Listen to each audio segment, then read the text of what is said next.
C'était nos excuses, il y a eu une petite confusion au niveau de la convocation, non pas des conseillers. La convocation pour les conseillers a bien été mentionnée le lundi 17 à 15 heures, mais sur la convocation qui était affichée sur les panneaux municipaux d'information, c'était marqué mardi 17. Donc, si ça a créé quelques confusions pour quelqu'un, je vous prie d'accepter nos excuses. Nous sommes 9. Charlotte Pilon travaille aujourd'hui. Elle a fait une procuration en faveur de Gabriel Cogent-Prigent. Et François-Yves Le Thomas est absent. Il a fait une procuration en faveur de Jean-Philippe Poutin. Donc, nous sommes... Le quorum est atteint et nous pourrons délibérer. Je vous propose de démarrer tout de suite avec l'ordre du jour. Le point numéro 1, l'approbation du procès-verbal de la séance du 6 avril 2021. Pardon ? Ah pardon, le secrétaire de séance, ça sera Marion Lepache. Marion Réglé, pardon. Surtout que j'ai une difficulté par ailleurs. Donc, je vous présente mes excuses. Donc, l'ordre du jour, l'item numéro 1, c'est l'approbation du procès-verbal de la séance du 6 avril 2021. Nous n'avons pas reçu de commentaires. Je ne sais pas si vous souhaitez en faire maintenant. Rapidement, Monsieur Lepache et moi-même allons voter contre pour la même raison que lors du précédent conseil. Le PV est toujours aussi squelettique et on n'y trouve aucune trace des débats en séance. Émeric Lamy, qui était formellement le secrétaire de séance, s'abstiendra. Pardon, je n'ai pas compris la dernière phrase. Lamy, qui était formellement le secrétaire de séance, s'abstiendra. D'accord. Ok, donc je vous propose de voter pour cette approbation. Qui vote pour? Ok, donc 8 voix pour. Qui s'abstient?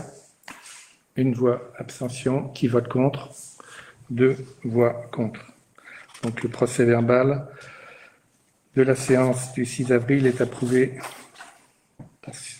8 voix pour, 1 abstention, 2 voix contre. Le deuxième item de l'ordre du jour, c'est le lancement de la procédure de révision du PLU. Donc, je vous rappelle qu'une commission a été créée lors du conseil du 9 novembre 2020 avec 2 représentants des conseillers qui sont Gabriel Cogent-Prigent et Jean-Philippe Poutin et un certain nombre de gens qui se sont rassemblés autour d'eux. Cette commission a travaillé sur le sujet et aujourd'hui, nous présentons la délibération qu'il est nécessaire de prendre pour pouvoir lancer une telle révision. Alors, je tiens à vous dire d'abord à vous rappeler qu'on a un plan d'urbanisme, un plan local d'urbanisme depuis le 14 décembre 2019, que c'est le premier plan local d'urbanisme de la commune.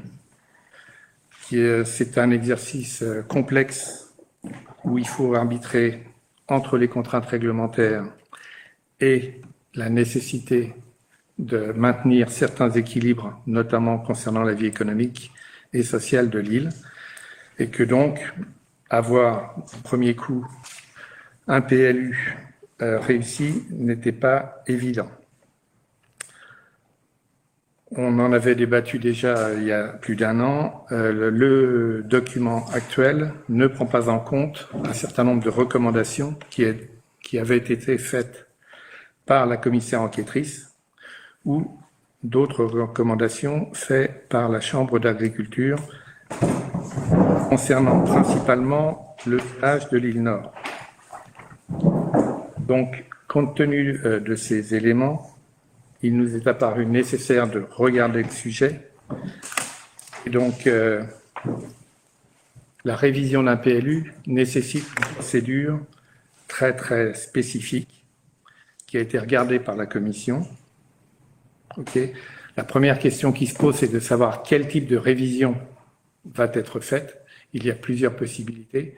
On peut faire une révision allégée ou on peut faire une révision générale. Compte tenu des sujets qui vont être proposés d'être traités, c'est la révision générale du plan d'urbanisme qui s'impose. À partir du moment où on envisage de faire une révision générale, il est nécessaire de définir pourquoi on envisage de faire une telle révision, quels sont les objectifs, et d'autre part, il est nécessaire, dès le début, de bien clarifier quels seront les modes de concertation qui seront déployés durant toute la phase de révision. Et donc, le travail de préparation a été fait. Ce qui est proposé actuellement, c'est de réviser certains aspects spécifiques du PLU. Tout d'abord, le zonage de l'île Nord, afin de permettre le développement de l'activité agricole, avec l'installation de nouveaux agriculteurs, en autorisant la construction éventuellement réversible de bâtiments d'installation agricole ou de logements d'habitation. Ça, c'est le premier point qui serait regardé. Le deuxième point, c'est de regarder les zones urbanisées pour les rendre conformes à la réalité urbanistique existante. Le troisième point, et c'était aussi un commentaire de la commissaire enquêtrice, d'intégrer dans le PLU les zones qui hébergent des activités économiques en dehors de la zone urbanisée considérée. Le quatrième point, c'est de regarder à créer des zones à urbaniser, soit pour des activités artisanales, soit pour des activités de logement, étant considéré que la zone à urbaniser du PLU actuel n'est probablement pas la plus adéquate. Enfin, dernier point, qui est plus d'actualité, ça sera d'intégrer dans le PLU un moyen de défense contre la mer, qui n'avait pas été fait lors du premier, on peut comprendre pourquoi, ainsi que les dispositions de la future loi climat et résilience. Je vous rappelle qu'une loi a été votée récemment, le 4 mai, climat et résilience, qui donc a été votée par le Parlement et qui maintenant est en phase d'être discutée au Sénat. Dans cette loi, où il y a beaucoup de choses qui sont traitées, il y a un certain nombre de paragraphes qui concernent le PLU, et notamment le fait que le PLU devra être révisé rapidement dans toutes les communes, sans quoi la possibilité d'attribuer des permis de construire sera refusée. Et ce, à partir, je vous dis ça de mémoire, mais j'en suis quasiment sûr, du 31 décembre 2025. Si on n'a pas intégré dans notre PLU les obligations de la loi climat-résilience, à partir du 1er janvier 2026, nous ne pourrons plus délivrer de permis de construire. Donc l'idée, c'est aussi de prendre en compte ces nouvelles demandes dans la révision du PLU qu'on envisage. En ce qui concerne la concertation, il y aurait plusieurs actions qui seraient prises. La mise en place d'un registre ouvert à la mairie à la disposition de tous les administrés. La mise en place d'un mail dédié qui permettra à toute personne de faire des remarques sans se déplacer à la mairie. L'adresse mail a été créée. C'est l'adresse révisionplu tout attaché @mairie-bréa.fr. Et il est proposé 5 réunions publiques, 2 réunions générales, l'une rapidement pour présenter les objectifs de la révision. Bien évidemment, cette réunion publique se tiendra en fonction des contraintes sanitaires que l'on connaît actuellement, mais on souhaiterait la faire rapidement. Et l'autre, qui serait convoquée juste avant l'arrêt de la révision du PLU par le conseil municipal. Et entre les deux, 3 autres réunions thématiques. La première consacrée à la révision des zones urbanisées et à urbaniser. la deuxième à l'agriculture et la troisième à l'économie. Si d'autres réunions s'avèrent nécessaires, elles pourront être organisées sans problème. Donc ça, ce sont les objectifs et la concertation telle qu'elle est proposée. Et avant de vous présenter la délibération complète, qui est très formelle en termes de diffusion d'informations dans les journaux, de dispatch à un certain nombre d'autorités, je voulais tout d'abord vous demander si vous avez d'autres points à mentionner, des commentaires à faire sur ces propositions. Et ensuite, je vous donnerai d'autres éléments d'information concernant la manière dont on va travailler sur cette révision. Mais je pense que d'abord, sur les propositions qui sont faites, si vous voulez les commenter ou en rajouter. Si vous me permettez, l'objectif donc de votre démarche, et vous venez de nous le rappeler, semble principalement motivé par l'extension de l'agriculture sur l'île Nord et de la révision du zonage de cette île. Alors certes, l'agriculture est une activité importante à Bréhat, c'est loin d'être la seule, et certaines préconisations qui ont pu être faites, soit par la Chambre d'agriculture ou voire la commissaire enquêtrice, et qu'on pourrait même partager, le on étant les trois membres de l'opposition, se sont révélées malheureusement illégales. Alors, on a trois questions. D'abord, la première, c'est de savoir quelles lois ont changé qui, depuis l'approbation du PLU de décembre 2019, qui ont été approuvées par toutes les instances décisionnaires de l'époque, et qui rendraient possible aujourd'hui une telle extension, alors que le classement des terres aujourd'hui ne le permet pas. On voudrait savoir aussi ce que vous entendez par des bâtiments que vous qualifiez d'éventuellement réversibles dans le premier libellé des objectifs dans la délibération à voter.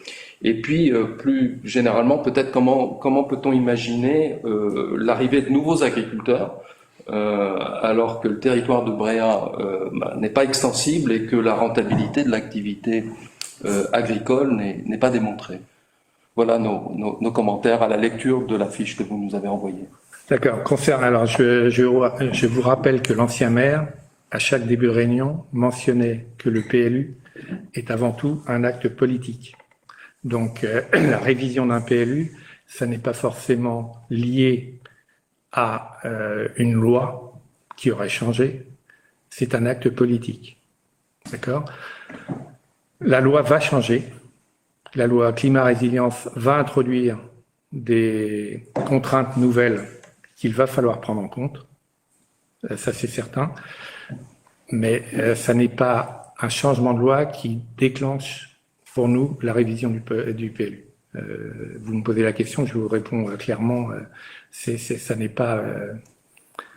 Juste pour bien comprendre, ce que j'entendais, c'est que les terres aujourd'hui sont classées par différents organismes, et on va dire, juste pour simplifier, site remarquable par exemple, qui ne permet pas son exploitation agricole.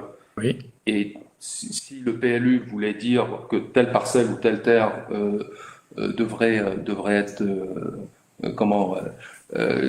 éligible à une exploitation agricole, aujourd'hui la loi ne le permet pas. C'était ça le sens de mon propos. Non, alors le classement qui a été sélectionné, en accord avec les partis publics associés, je vous l'accorde, aujourd'hui ne permet pas de faire un certain nombre de choses parce que la majeure partie de l'île Nord a été classée en zone agricole remarquable. Et le fait d'avoir classé ça en zone agricole remarquable empêche de faire pas mal de choses.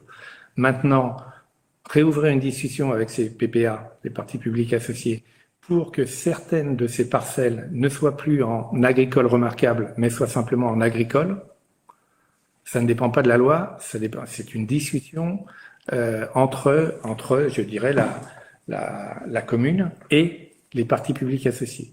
Et c'est ce cadre-là, justement, qu'on fait regarder. Je vais vous donner un exemple simple. Il y a une personne qui est venue me voir récemment, c'est une personne qui vit depuis longtemps sur l'île, qui, comme nous tous, vieillit et qui a un problème pour accéder à sa chambre qui est à l'étage. Cette personne souhaitait simplement faire une extension de 15 mètres carrés au rez-de-chaussée pour avoir une chambre, en rez-de-chaussée donc, où elle pourra continuer à vivre dans sa maison. Aujourd'hui, on lui a répondu non. Le PLU ne vous autorise pas une telle extension. Et c'est ce genre de sujet qui, pour moi, doit être regardé. Et c'est pour ça qu'on sait que l'exercice est difficile, mais il y a quand même des aspects où, de par la classification qu'on a donnée sur certaines parcelles, on a bloqué, je dirais, la possibilité de continuer à vivre sur l'île pour certaines personnes. Et je pense que ça doit être regardé. Je ne dis pas que toute l'île Nord va se retrouver en zone agricole. Je pense qu'il y a une grosse partie de l'île Nord qui va rester en agricole remarquable. Mais l'idée, c'est de regarder quelles seraient les parcelles qui peuvent changer de classification et permettre un peu plus de souplesse. C'est ça l'idée. C'est pas de révolutionner complètement le zonage de l'île Nord. Mais c'est au moins d'entamer cette discussion. Personnellement, des gens qui vivent sur l'île depuis des dizaines d'années et qui vont devoir quitter l'île parce qu'on ne peut pas leur permettre de faire une extension de 15 mètres carrés, moi, ça me gêne. Et c'est simplement une question de classification. Ça, c'était la première question. Les bâtiments réversibles.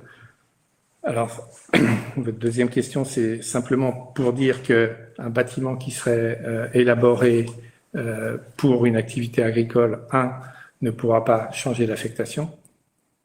Ok. Et si l'activité devait s'arrêter, le bâtiment pourrait être démonté. Ah, c'est au sens du... L'idée, c'est surtout pas, et ça, je pense qu'il y a un vrai consensus là-dessus de la très très grande majorité des Bréatins. L'idée n'est surtout pas de permettre la construction d'un bâtiment qui, au bout de quelques années, changerait d'affectation. Non, mais ça, alors là... Ce qui a été le cas. Ce qui a été le cas, mais ça a été corrigé dans le PLU et l'idée n'est absolument pas de changer ce principe de non-changement d'affectation.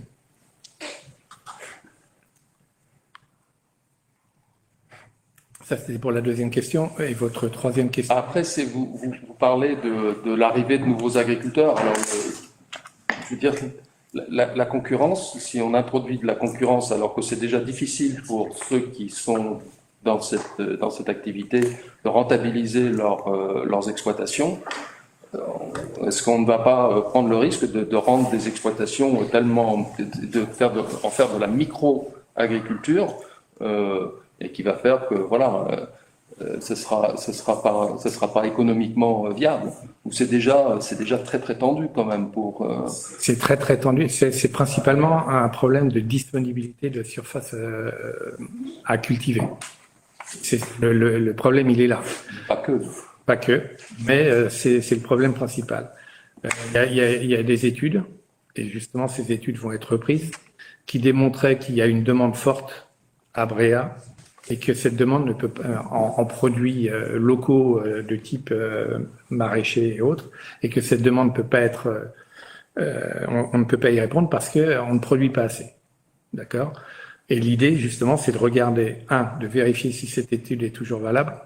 A priori, la tendance générale qui pousse à aller vers du local devrait confirmer cette tendance. Je pense qu'il y a de plus en plus de gens qui souhaitent acheter les produits fabriqués le plus près possible et éviter des transits très importants. Et la deuxième question, c'est de vérifier ce qui a été dit, à savoir qu'on pourrait, par des mécanismes adéquats, libérer un certain nombre de parcelles qui pourraient devenir des parcelles cultivables pour justement permettre l'implantation. Alors c'est pareil, on ne parle pas de l'implantation de 10 agriculteurs. Hein. Je pense que quand on aura implanté, si on arrive à implanter 2 agriculteurs supplémentaires, où il y aura à chaque fois peut-être 2 à 3 personnes dans chaque exploitation, c'est de ça dont on parle. On ne parle pas pour Bréa de devenir un nouveau bas avec 15 entreprises agricoles. Mais on pense que, vu la demande actuelle, si on avait 2 petites exploitations supplémentaires, ça permettrait de mieux répondre à la demande et ça permet d'autres choses, à savoir l'entretien du patrimoine agricole et de l'île Nord, qui, si on ne fait pas quelque chose, je pense que les exploitations agricoles vont disparaître et on aura un vrai problème de maintien du patrimoine paysager. Donc on regarde aussi cet aspect-là. Mais vous serez d'accord aussi que pour consommer localement et pour que la demande soit satisfaite, il faut bien une compétitivité coût. Il faut bien que le produit soit accessible au plus grand nombre. Sinon, voilà, on va vendre des produits de très grand, de luxe, hein, à des prix très, très élevés, à une part vraiment marginale de la population bréatine. Et en réduisant la surface des exploitations, est-ce que c'est pas justement le risque que ça va devenir des produits tellement aujourd'hui, soyons clairs, exceptionnels. Aujourd'hui, il y a une exploitation qui produit de l'alimentaire, d'accord, et finalement, il y a 3 éleveurs. Et finalement, Il y en a, il y a, pour être clair, il y a Kervillon, d'accord, qui produit des légumes, etc. En fait, il y a Anne-Laure qui produit des produits laitiers, et ensuite, il y a 2 éleveurs. Ouais. L'idée, ce serait au lieu qu'il y ait un Kervillon, qui est peut-être 3 petits Kervillon, mais en aucun cas, l'idée n'est pas de réduire Kervillon et de faire une exploitation encore plus petite, parce que là, je rejoins complètement. Si on réduit encore une exploitation comme Kervillon, on la rend simplement non viable. oui, absolument. Mais on est bien d'accord là-dessus. Mais l'idée, Kervillon, c'est 2,5 hectares, c'est ça? 2 hectares. 2 hectares.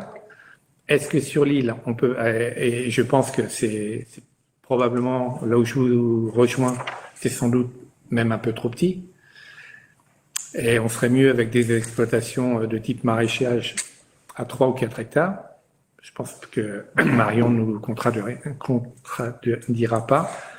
Est-ce qu'on peut trouver, donc disons 6 à 8 hectares sur l'île qui permettrait à 2 exploitations de s'installer? C'est ça la question. Aujourd'hui, le PLU ne le permet pas.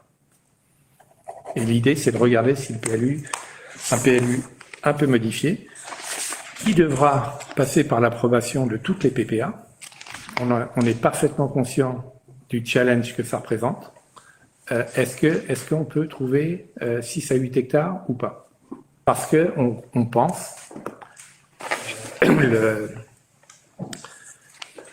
le plan, le PAT va aussi dans ce sens. On pense que c'est une tendance. Je regardais les programmes de certains candidats pour les régionales et les départementales. Ils vont tous dans l'agriculture locale, les plans alimentaires et ce genre de choses. Il y a une tendance. Est-ce qu'on doit ne rien faire ou est-ce qu'on doit regarder? On pense de notre côté qu'il faut regarder.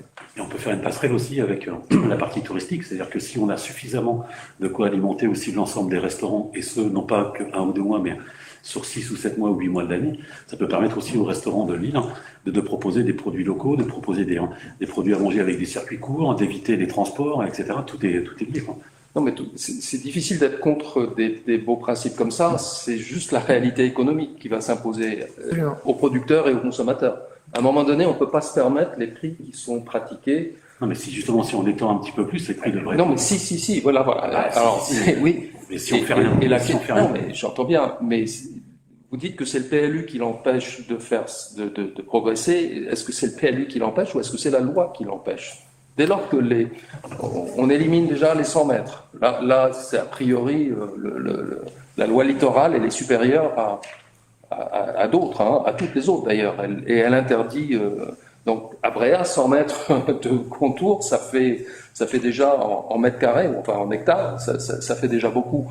Alors la question, c'était ça le sens de ma question, c'est est-ce qu'on va pas juste vite se heurter comme la première fois à des lois qu'il faut modifier pour pouvoir atteindre, encore une fois, c'est pas nous qui allons être contre ce que vous venez de dire, hein, évidemment, si c'était possible. Maintenant, quels sont ces obstacles? Est-ce que vous pensez qu'on va pouvoir les franchir? C'est tout l'objet du travail de cette révision. Alors, je voulais juste vous donner quelques éléments concernant la manière dont ça va se faire. En termes de planning, on prévoit 2 ans minimum. D'accord? Donc on est à mi-2021, on prévoit une approbation entre mi-2023 et fin 2023. C'est le temps qu'on s'autorise. Le travail va être fait principalement par la commission. La commission s'est réunie à plusieurs reprises et là, elle vient d'agréer qu'elle va se réunir minimum une fois par mois. La commission considère qu'elle a besoin de renforts et donc elle a surtout au début, pour reprendre, parce que l'idée n'est absolument pas de balayer d'un geste tout ce qui a été fait dans l'ancien PLU, mais pour reprendre les données, les analyser, il y avait un travail de fond à faire et la commission a considéré qu'il lui fallait une aide extérieure. C'est un autre point de l'agenda, mais elle a proposé de prendre une stagiaire qui est en fin d'études, dans tous ces domaines d'agriculture, d'urbanisme et autres, la faire travailler pendant 6 mois pour préparer, je dirais, la base du document qui permettra d'avancer sur les pistes recherchées. Donc c'est une aide supplémentaire qui interviendra très rapidement. La commission laisse ouverte la possibilité de prendre à un moment ou à un autre un bureau d'études ou quelque chose pour travailler sur un sujet spécifique s'il y a un sujet spécifique qui ressort. Et dernier point, compte tenu de la coordination qui est nécessaire avec beaucoup de parties prenantes, un coordinateur va être nommé dans cette commission, c'est Monsieur Henri Simon qui va assurer ce rôle de coordinateur. Alors, je tiens à le dire tout de suite. C'est scandaleux. C'est peut-être scandaleux, mais c'est votre opinion. Contrairement à ce que des gens disent, Monsieur Simon travaillera bénévolement. Qu'il travaille bénévolement ou pas, c'est scandaleux. C'est scandaleux. Monsieur Simon n'a pas été élu dans ce conseil municipal et on le retrouve à la manœuvre sur un sujet sur lequel il s'est opposé au cours du mandat précédent. Je trouve ça scandaleux. Voilà. Alors, j'en profite pour rajouter un commentaire. Vous avez parlé beaucoup des personnes publiques associées. Au-delà des personnes publiques associées, il est nécessaire que le PLU soit conforme à la légalité et qu'il le soit en tout point. On nous a poussé quelquefois à ne pas respecter la légalité d'un certain nombre de points. Nous nous y sommes refusés. Nous veillerons à ce qu'il en soit de même cette fois-ci. Donc, voilà. Sur la légalité, alors là, je suis 100% avec vous. Mais confier à un ancien conseiller municipal qui s'est opposé, qui avait d'ailleurs dit que l'actuel PLU ne serait jamais mis en œuvre parce qu'il s'y opposerait et il déférerait devant les tribunaux, je trouve ça scandaleux. Il y a quelqu'un qui est en charge de l'urbanisme, je crois, au sein de la municipalité. On va continuer à fonctionner avec les commissions comme on l'a toujours fait. Monsieur Simon n'est pas tout seul dans cette commission. Vous pouvez consulter sur le site de la mairie la composition de la commission. Et il y a effectivement 2 représentants des élus qui font partie de cette commission, qui sont Gabriel Cogent-Prigent et Jean-Philippe Houtin. Et tout travail fait par la commission doit ensuite être transféré au Conseil, et c'est le Conseil qui délibérera et qui décidera si oui ou non on adopte certaines dispositions pour modifier le PLU. Est-ce que vous avez d'autres commentaires? Non, mais ce que vous venez d'annoncer est quand même extraordinaire. Ça confirme un sentiment que ce document a été rédigé en dehors de la mairie, et vous en donnez la confirmation. Ça, c'est votre avis. Donc, la délibération consiste à prescrire, l'article 1, prescrire le lancement de la révision générale du plan local d'urbanisme. L'article 2 fixe à cette révision les objectifs suivants. Je répète, réviser le zonage de l'île Nord, réviser les zones urbanisées. Alors, je ne lis pas tout, sauf si vous souhaitez que je lise tout. Mais réviser les zones urbanisées pour les rendre conformes à la réalité.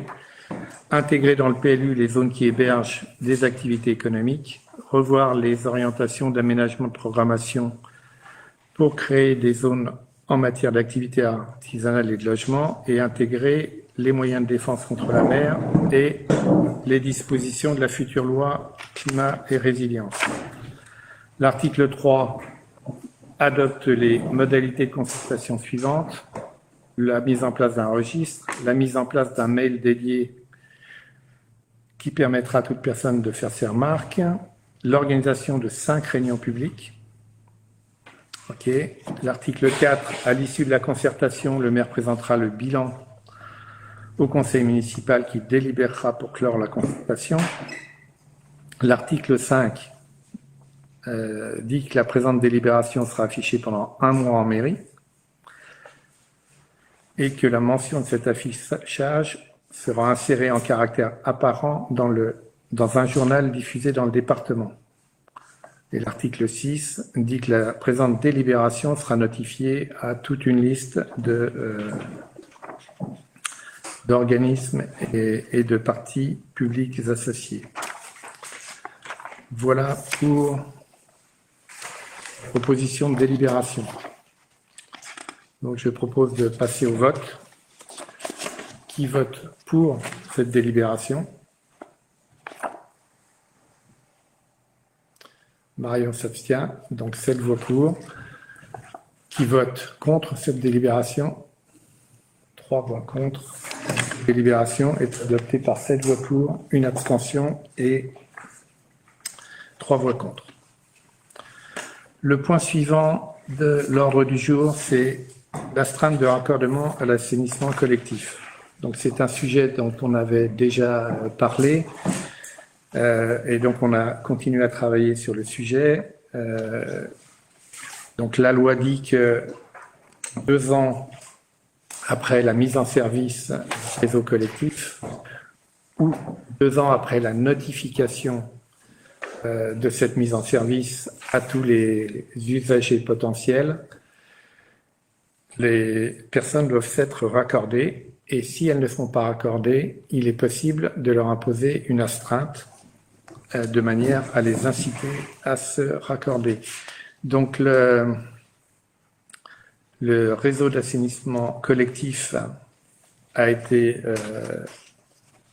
effectif au 1er juillet 2018. La notification à toutes les personnes qui étaient raccordables a été faite le 24 juillet 2018. Donc les gens avaient de fait jusqu'au 24 juillet 2020 pour se raccorder. Et malheureusement, on a pu constater en 3 ans les fichiers de Veolia avec les nôtres qu'environ entre 70 et 80 personnes sur les 130 raccordables ne sont toujours pas raccordées.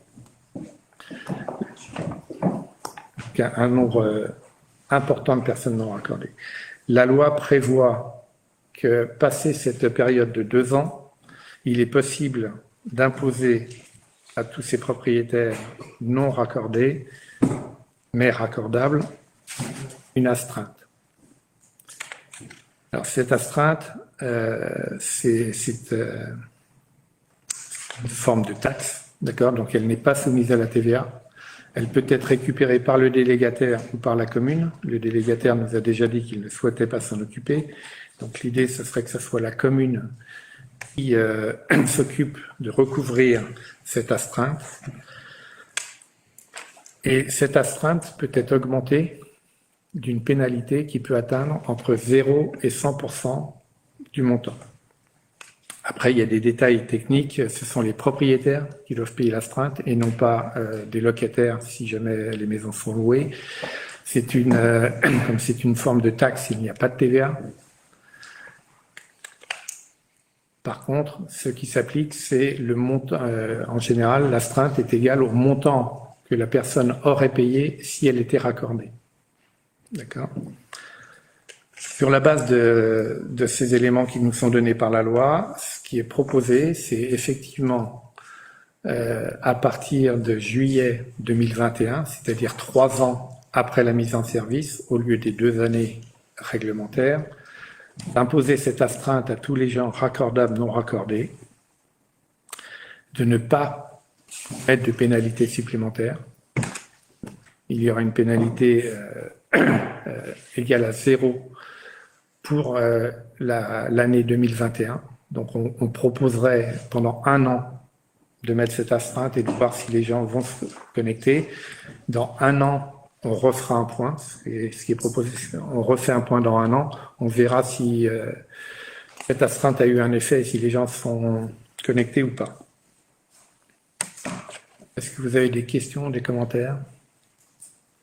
Le seul élément d'information, les gens qui ne se sont pas connectés et qui payeront donc l'astreinte, payeront leur haut tarif Comme s'ils étaient raccordés. comme s'ils étaient raccordés.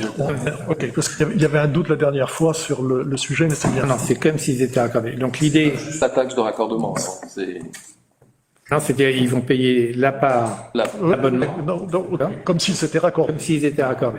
Et donc l'idée, c'est d'envoyer. On a encore une réunion jeudi avec Veolia pour recroiser une dernière fois nos fichiers. D'accord. L'idée, c'est d'envoyer un courrier à tous les raccordables non raccordés pour les informer qu'à notre connaissance et à la connaissance de Veolia, ces gens ne sont pas raccordés alors qu'ils devraient l'être, et que donc une astreinte va être préparée. On va laisser 1 mois, 1 mois et demi aux gens pour qu'ils nous répondent au cas où il y ait un fichier, une information dans un fichier qui ne soit pas adéquate. Et ensuite, on enverra des titres de recettes aux gens, probablement vers la fin de l'été. Donc la délibération que je vous propose, c'est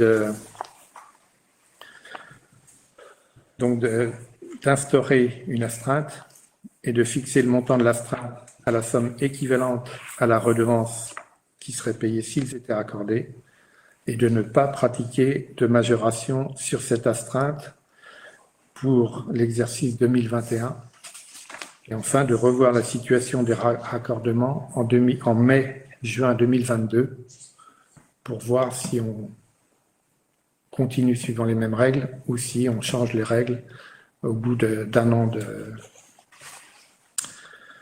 d'une telle astreinte. Techniquement, le terme est redevance, parce que c'est la participation financière à l'assainissement collectif, c'est bien redevance le terme technique. Je pense que oui, parce qu'on a une note, d'explication qui nous a été donnée par le syndicat départemental de l'eau, et je pense que c'est le bon terme.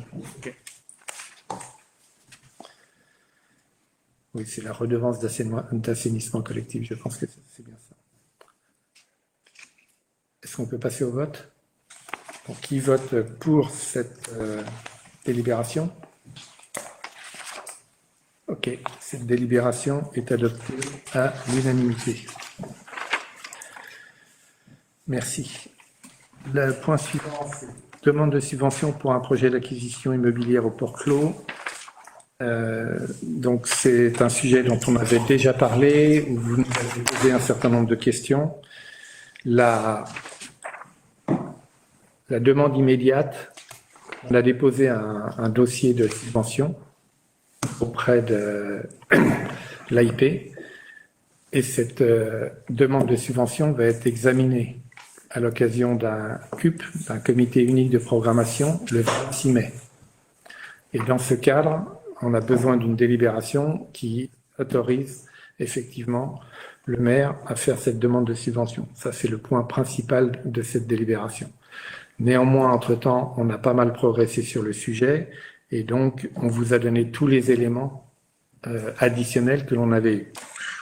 Je ne sais pas si vous voulez qu'on passe à travers l'ensemble du projet. Les points nouveaux. Donc, c'est qu'on a deux demandes de subvention actuellement, d'accord, et une auprès de l'AIP, l'autre auprès du département. Auprès de l'AIP, on aura le résultat de cette demande donc le 26 mai. Et pour le département, ils nous ont répondu d'une manière positive, mais on aura la réponse plus tard.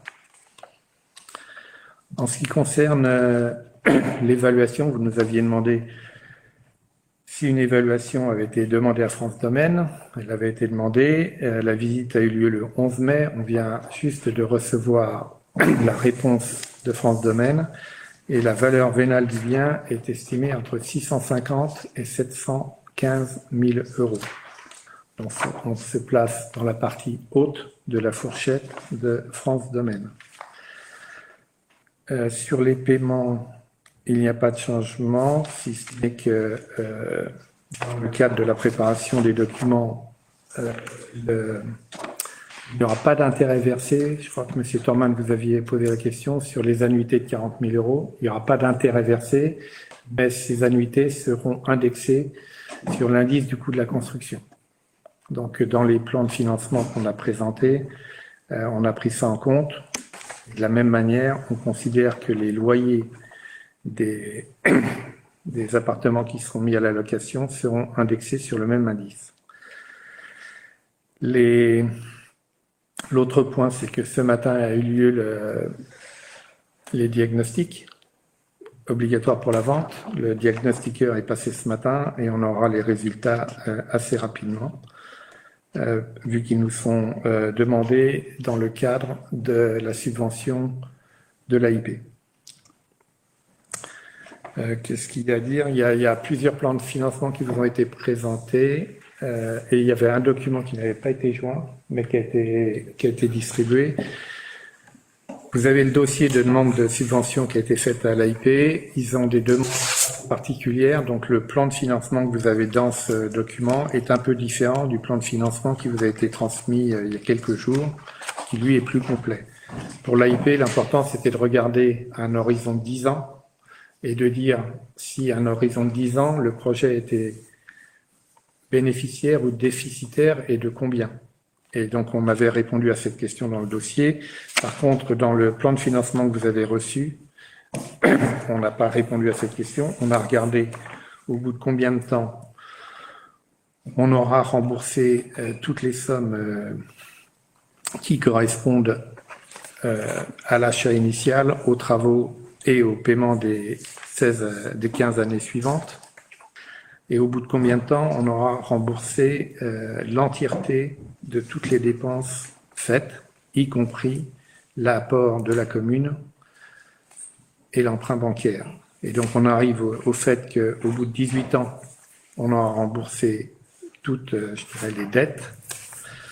Et au bout de 24 ans, on aura remboursé l'entièreté de toutes les sommes qui ont été mises en jeu pour cet achat. En plus, bien évidemment, pendant 23 de ces 24 ans, on aura loué 3 appartements à l'année à des Bréatins qui nous en feront la demande. Voilà ce qui est... On vous a mis aussi pour information dans les documents le brouillon de la promesse de vente tel que le notaire est en train de la préparer, et on vous a mis également le brouillon du bail commercial qui réglerait notre relation concernant le premier local commercial dont on deviendrait propriétaire. On peut opérer de deux manières. Soit aujourd'hui on délibère uniquement sur la demande de subvention, parce que c'est vraiment de ça dont j'ai besoin avant le 26 mai. Mais comme on vous a donné les informations, je pense que vous avez à peu près toutes les informations, on peut aussi les libérer d'une manière un peu plus générale pour éviter que je revienne vers vous, j'imagine fin juin, début juillet, à un autre conseil pour vous demander, au moment de la signature de la promesse de vente, l'autorisation de signer la promesse de vente. Donc c'est vous qui avez la main sur la façon de procéder. Vous nous avez envoyé beaucoup de documents, donc on a quelques questions. Allez-y. Si vous permettez. Donc, vous l'avez rappelé, on était déjà intervenu au dernier conseil sur ce dossier eu égard à l'importance du prix. Donc effectivement, dans les documents que vous nous avez envoyés, on parle d'un projet qui dépasse le million d'euros, avec un tableau de financement et un tableau financier qui nous a été transmis. Alors, d'abord, juste une question technique. Pourquoi est-ce que vous avez opté pour une signature sous seing privé? Le document, c'est une signature privée, c'est inhabituel pour un... c'est le notaire qui a préparé ça. Je suis pas capable de répondre à votre question. Je sais pas si ça. Il est précisé qu'il y a un certain nombre c'est une protection juridique moindre. Il est juste précisé dans le texte préparé par le notaire que les deux parties, donc le vendeur et l'acheteur, ont été mis au courant de ce qu'impliquait une signature privée par rapport à une signature opposable. Voilà, c'était juste une curiosité technique. Non, il n'y a pas de. Mais vous pensez que c'est moins bien? À la protection juridique d'une signature privée est moindre, oui. On va vérifier avec le notaire pourquoi il a prévu ça. On n'en a pas discuté avec le notaire. Quelques points également. Donc là aussi, j'ai cité la page comme ça, vous pourrez la retrouver dans vos documents. Donc la page 14. Donc il est rappelé que le bâtiment est soumis aux dispositions de la loi littorale et qu'aucune construction n'est admise dans la bande des 100 mètres. Donc on revient toujours à notre même sujet.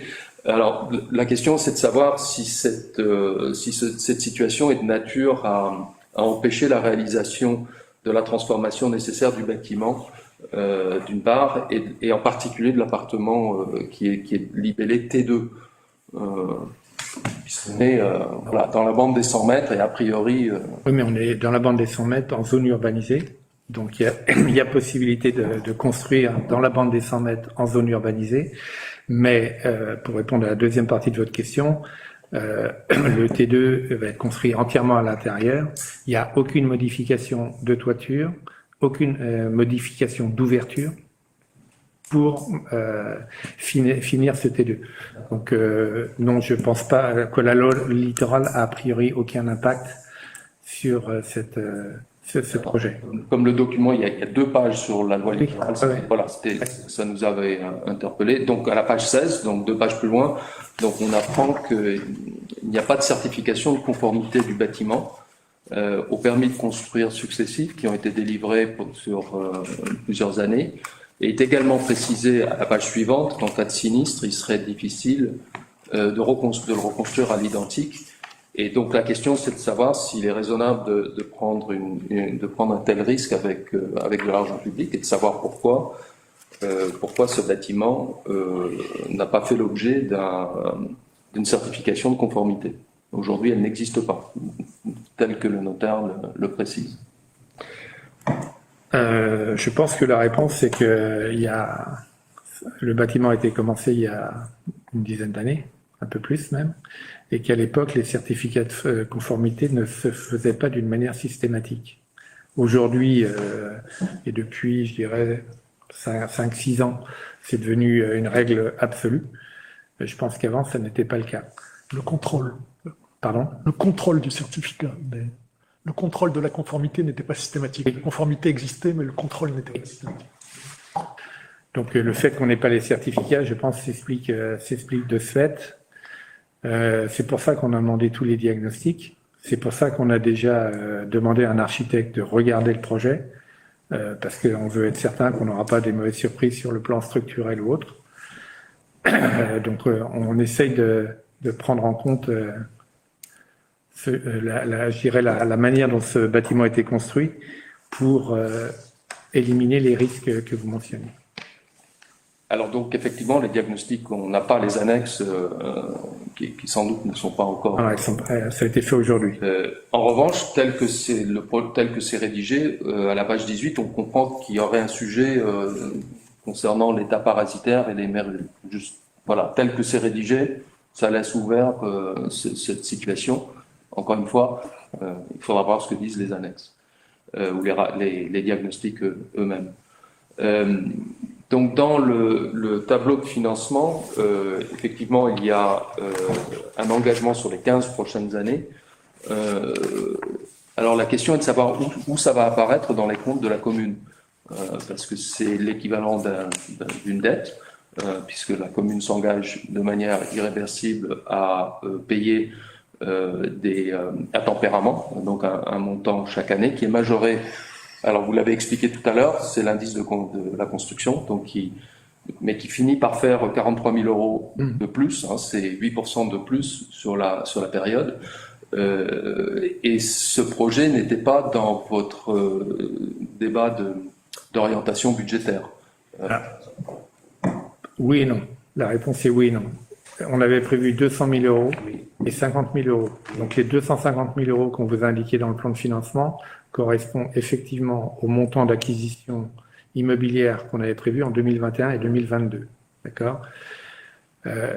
Et c'est pour ça qu'on a indiqué pour le solde qui est nécessaire pour la phase 1, un emprunt bancaire de 35 000 et quelques. Parce que le début de l'acquisition était identifié dans le DOB sur 2021-2022.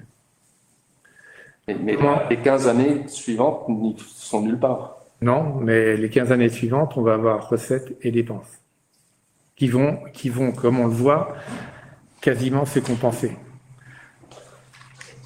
Alors ça sera forcément pris en compte dans le prochain budget et dans le prochain DOB, mais je ne pense pas que ça crée un problème particulier.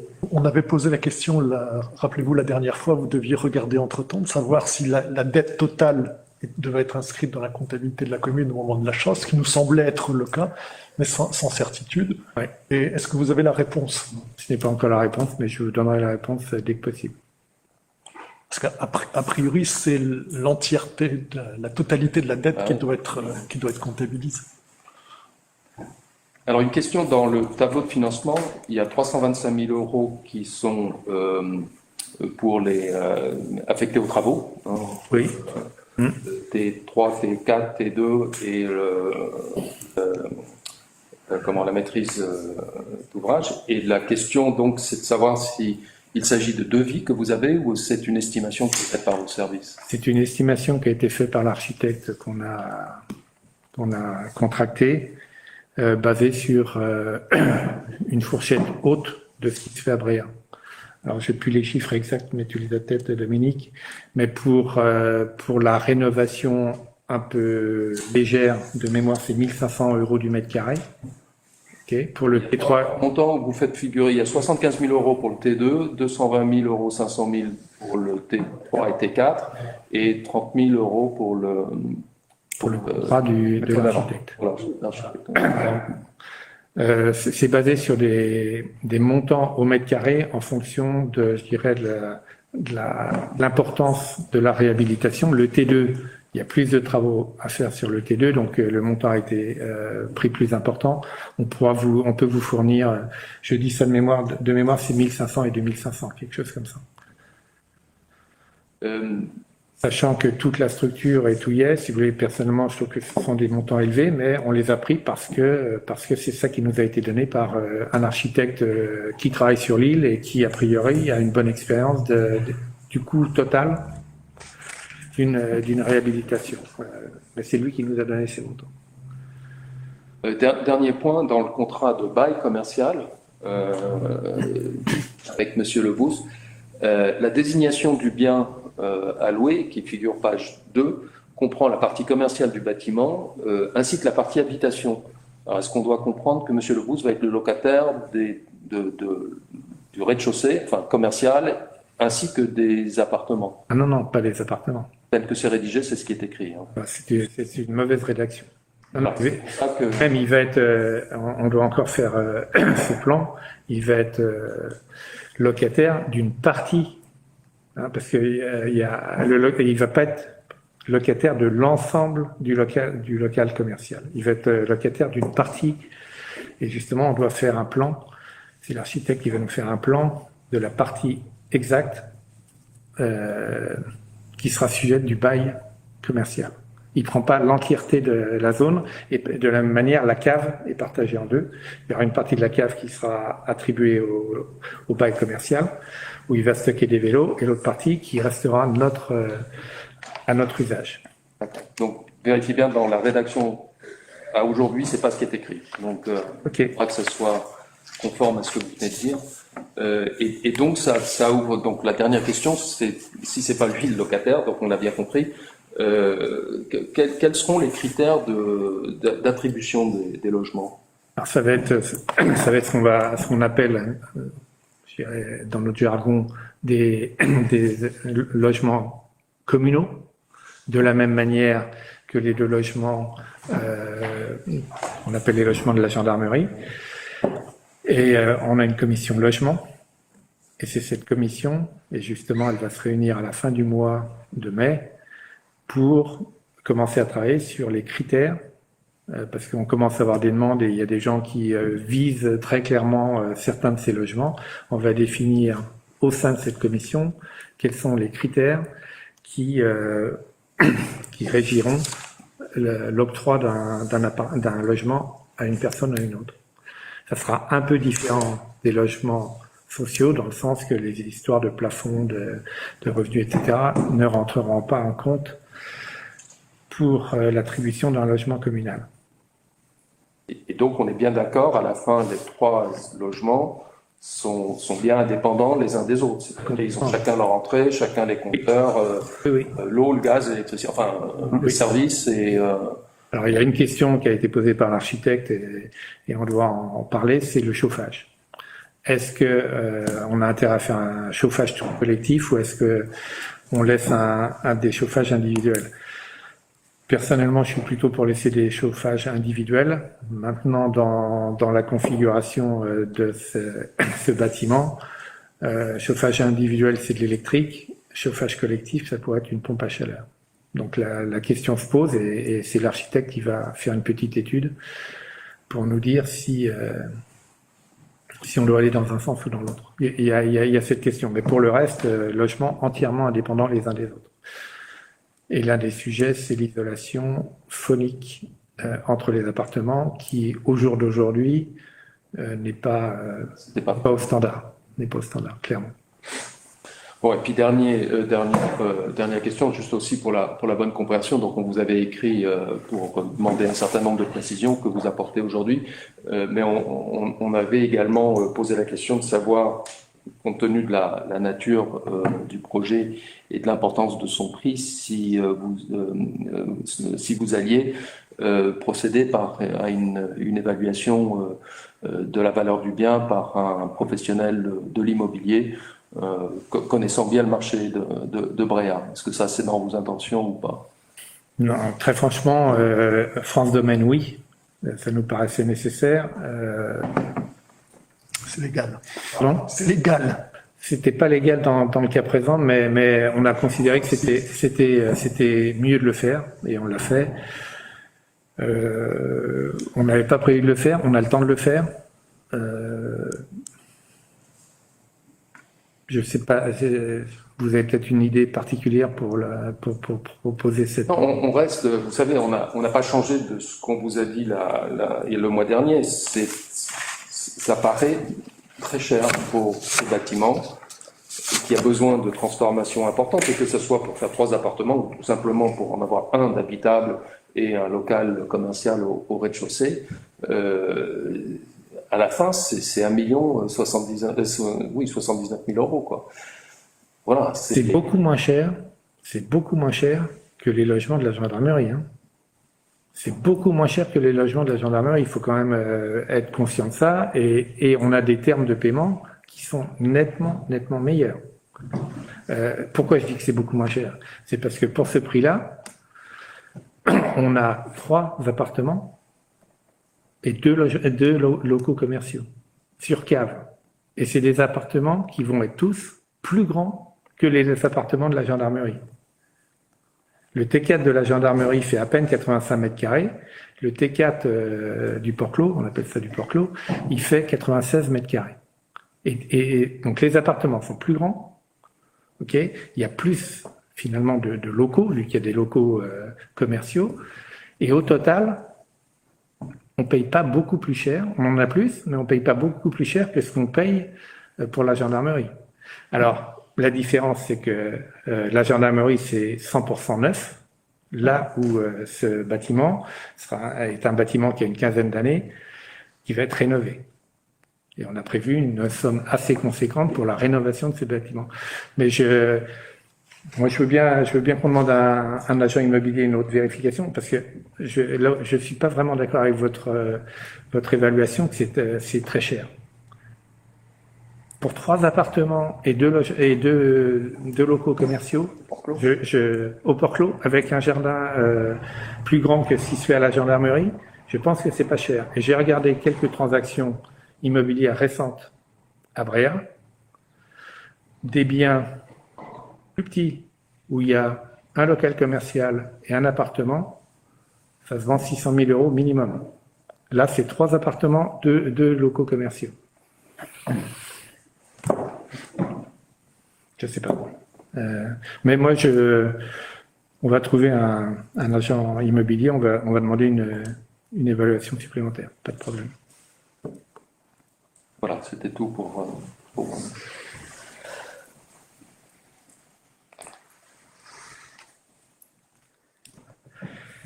Ok. Donc, je vous repose ma question. Est-ce que vous souhaitez qu'on prenne la délibération que sur la demande de subvention ou est-ce qu'on peut prendre une délibération plus large? La question, est-ce qu'il y a des conditions suspensives, c'est-à-dire que les diagnostics vont revenir Non, au mois fin juin, c'est une promesse de vente. D'accord. Donc, c'est le vendeur qui s'engage. La commune ne s'engage pas. Si ce n'est un engagement moral, parce qu'on ne fait pas tout ça et on ne fait pas faire des diagnostics, etc. C'est pas ce qui est écrit. Hein. Ça, j'ai bien vérifié avec le notaire. Ça n'est pas un compromis de vente, c'est une promesse de vente qui engage le vendeur, mais qui n'engage pas l'acheteur. C'est comme ça que Maître Ledy devait le rédiger.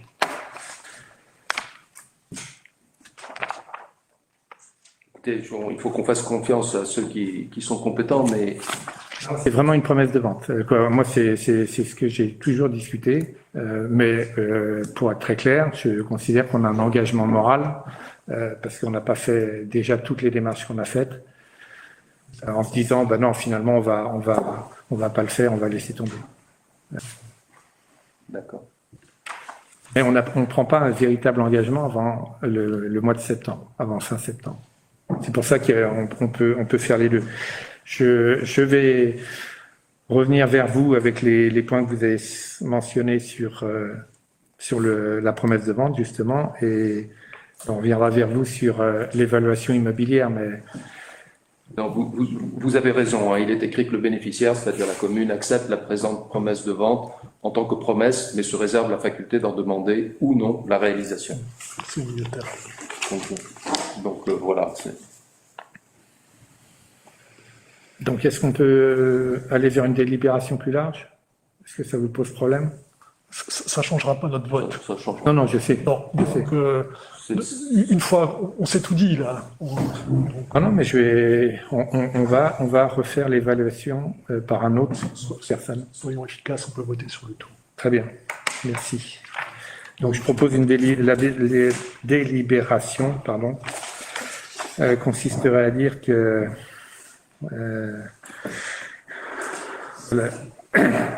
le conseil municipal autorise l'acquisition de ce bien au montant de 700 000 € selon la procédure exposée, autorise la mise en place d'un bail commercial spécifique à cette vente, la prise en charge des frais de notaire, et des demandes de subvention auprès de l'AIP, du département et tout autre organisme financier.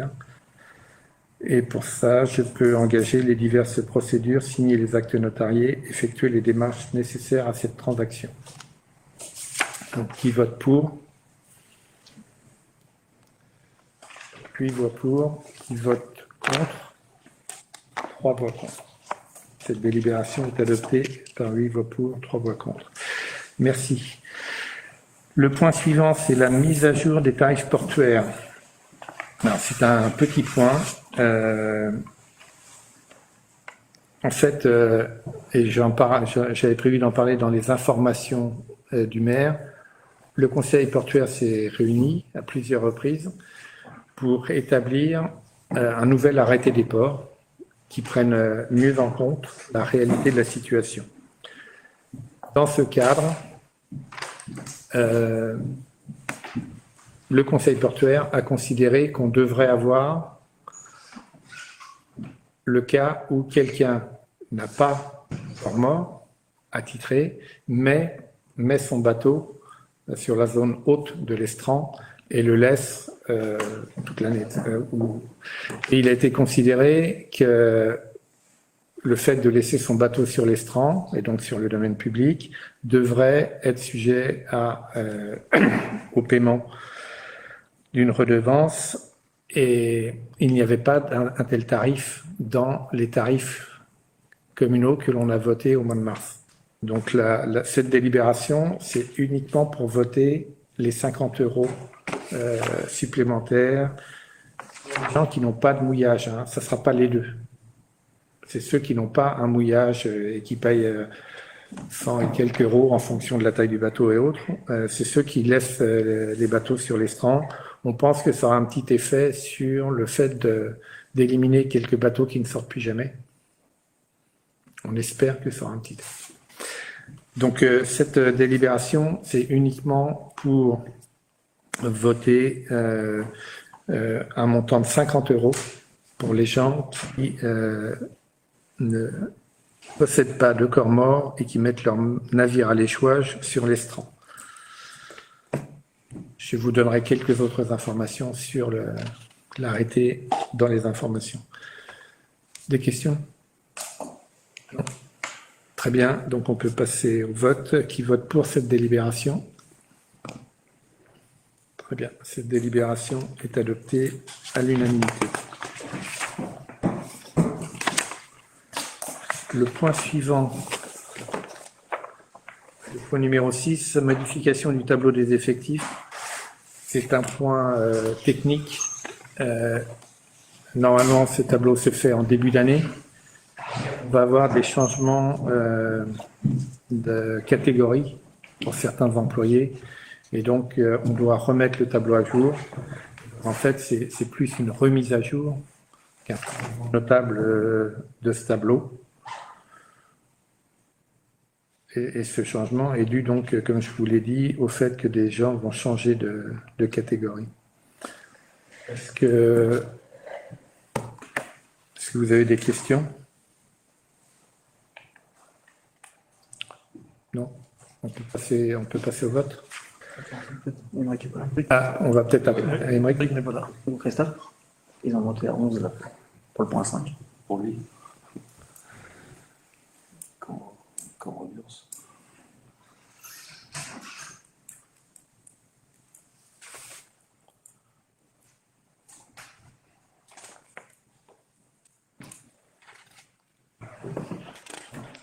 Donc là, on a regardé le tableau des effectifs. Ce tableau est modifié uniquement pour tenir compte de changements de catégorie pour certains personnels qui sont déjà employés par la commune. Et je voulais savoir si tu avais des questions. Non. Pas de question. Bien, on peut passer au vote. C'est juste m'autoriser à prendre les mesures nécessaires à l'exécution du présent tableau des effectifs. Qui vote pour? Très bien, merci. Cette délibération est adoptée à l'unanimité. Le point suivant, c'est la convention de stage PAT et PLU. Donc, je vous en ai déjà parlé tout à l'heure. L'idée, c'est que dans les 6 premiers mois de la révision du PLU et en lien avec le PAT, une stagiaire qui est en fin d'études va être recrutée par la commune pour faire un travail de fond sur les impacts du PLU sur le PAT. Et on est obligé de prendre une délibération compte tenu du fait que cette personne va avoir une contrepartie financière. Cette personne donc va commencer à travailler dans les jours qui viennent pour 6 mois, un peu moins de 6 mois. Elle va être, ses coûts sont inscrits au budget chapitre 12. Ce qu'il faut savoir, c'est que dans le cadre du PAT, on avait prévu cet exercice et les coûts de cette personne sont budgétés dans le PAT. Pour votre information, concernant le PAT, on a reçu la confirmation écrite maintenant de la Direction régionale de l'agriculture, comme quoi la commune de Bréhat était reconnue pour un PAT de catégorie 1, dont la date de démarrage est le 6 mai 2021 et pour une durée de 3 ans. On a reçu une lettre, on attend une confirmation, on a reçu une lettre qui nous dit qu'on va recevoir un premier montant assez rapidement, correspondant à 25% de la subvention totale. Est-ce que vous avez des questions? Non? Très bien. Donc, la délibération consiste à décider que la personne aura le versement d'une gratification des stagiaires de l'enseignement supérieur, d'autoriser le maire à signer la convention, dit que les crédits sont inscrits au budget, chapitre 12, article 62, 18. Qui vote pour cette délibération? Ok. Qui vote contre? Très bien. Cette délibération est approuvée par 8 voix pour et 3 voix contre. Le point suivant, c'est le FSL, c'est le Fonds de solidarité pour le logement. C'est un fonds départemental. Donc, on vous a joint le courrier qu'on a reçu donc, du département qui nous relançait sur le fait que la commune ne participait pas à ce fonds de solidarité. Il se trouve que on a demandé au département des subventions dans le cadre des logements et notamment des logements du Port-Clos. Et il nous apparaissait un petit peu surprenant de demander des subventions au département et de ne pas participer à ce fonds de solidarité. Donc l'idée que l'on a, c'est de répondre favorablement pour l'année 2021, mais de ne pas répondre favorablement parce que c'était la décision de la précédente municipalité sur les demandes de rappel pour les années précédentes. Donc l'idée, c'est de vous demander l'accord pour le versement de la contribution qui s'élève à 359,50 € au Fonds de solidarité pour le logement du département des Côtes-d'Armor pour l'année 2021 et on répondra que pour les années précédentes, la décision n'est pas la nôtre. Je ne me rappelle pas pourquoi on n'a pas dû nous les réclamer, tout simplement. Hein. Parce que compte tenu du montant et compte tenu des relations avec le conseil départemental, la question ne se pose même pas. Je sais pas. Mais bon, ça nous paraissait pas logique, non, mais de revenir sur quelque chose qui a été fait par l'ancienne équipe. Donc, si on peut passer au vote.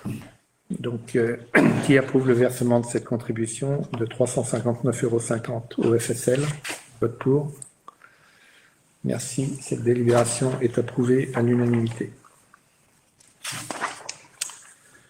Le point suivant, c'est la motion de soutien à la trésorerie de Paimpol. Donc, ce qui se passe, c'est que la direction départementale des finances publiques a prévu de réorganiser ses services et dans le cadre de cette réorganisation, a décidé la fermeture de la trésorerie de Paimpol au 1er février 2022. Alors, la trésorerie de Paimpol fournissait un certain nombre de services. Elle fournissait des services aux particuliers, elle fournissait des services aux entreprises et elle fournissait des services à aux communes. La réorganisation prévoit de réaffecter le personnel et donc les services entre Guingamp et Lannion. Et il y a donc eu une discussion entre tous les maires concernés, à savoir 19 communes au total, impactées par cette fermeture, pour savoir si c'était une bonne décision ou pas.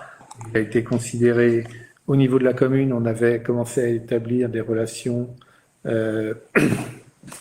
avec justement la trésorerie de Paimpol au niveau de Madame Hamel qui participait à nos conseils municipaux sur les approbations des comptes, et avec Monsieur Jarret qui est je dirais la contrepartie de Christophe Canu et avec qui les discussions sont presque journalières sur tous les sujets qui traitent des finances de la commune. Il est évident que si on doit s'adresser à quelqu'un à Lannion ou à Guingamp, il n'y aura pas la même proximité. Au niveau des entreprises, pareil. Les entreprises bréatines devront aller à Guingamp ou à Paimpol pour clarifier leur situation fiscale ou autre. Et pour les gens, idem, il n'y aura plus de possibilité d'aller clarifier une situation particulière en allant à Paimpol. Il faudra se déplacer beaucoup plus loin. Donc la plupart, je dirais même tous les maires des communes concernées ont été d'accord pour dire qu'il fallait essayer d'obtenir la non-fermeture de cette trésorerie. Et donc, une motion a été préparée, qui est celle que vous avez sous les yeux. Elle a déjà été votée par un certain nombre des conseils municipaux de ces communes, et je vous propose de rejoindre ce groupe. Et la motion, finalement, demande le maintien à Paimpol de l'ensemble des services actuellement assurés par la trésorerie et le centre des impôts, et autorise le maire ou son représentant à signer tout acte aux effets ci-dessus. Est-ce que vous avez des questions? Donc on peut passer au vote. Donc qui vote pour cette motion de soutien? Très bien, merci. Cette motion est approuvée à l'unanimité. Le point suivant, ce sont les décisions du maire. Donc, je vous informe qu'un certain nombre de dépenses ont été engagées. Donc la première, c'est les travaux à l'église pour un montant de 18 154 €. C'est un contrat qui avait été passé il y a pas mal de temps, je dirais presque un an, mais les travaux ont été réalisés récemment et en fait les paiements ont été effectués dans les 2-3 semaines qui viennent de s'écouler. C'est la raison pour laquelle je vous informe aujourd'hui. La deuxième décision, c'est le recrutement des renforts saisonniers. Donc il n'y a rien de particulier, c'est le renfort pour les OM, pour le camping et pour les ports.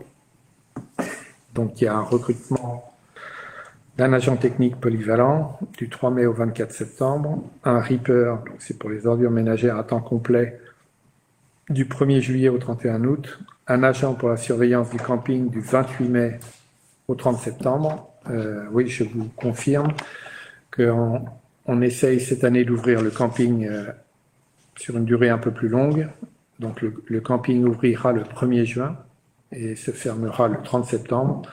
Et donc l'agent pour la surveillance du camping arrive le 28 mai, de manière à être un petit peu briefé avant de prendre le service. Un agent pour la surveillance de la voie publique, c'est l'ASVP qui vient renforcer Éric Grison du 2 juillet au 31 août. Et le surveillant pour les ports communaux du 2 juillet au 31 août également. Ensuite, la troisième dépense à mentionner, c'est l'abattage de 3 cyprès au Gardeno par l'entreprise Yves Petitbon pour un montant de 3 955 € hors taxe. L'achat d'un vélo électrique pour le service technique pour 1 514 € hors taxe. L'acquisition d'un bureau et de 2 fauteuils pour les services administratifs et le SPANC pour 927 €. Et enfin, l'achat de matériaux pour le renouvellement des tables extérieures en bois pour 1 353 €.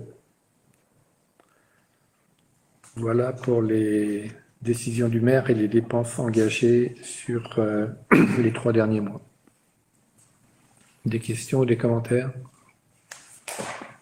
On n'a pas besoin de voter, ça. Très bien. On passe au point suivant, les informations du maire. Le premier point, c'est le point Covid. Donc, je pense que vous savez qu'on a fait une nouvelle vaccination vendredi dernier, vendredi 14 mai, pour au total 49 personnes.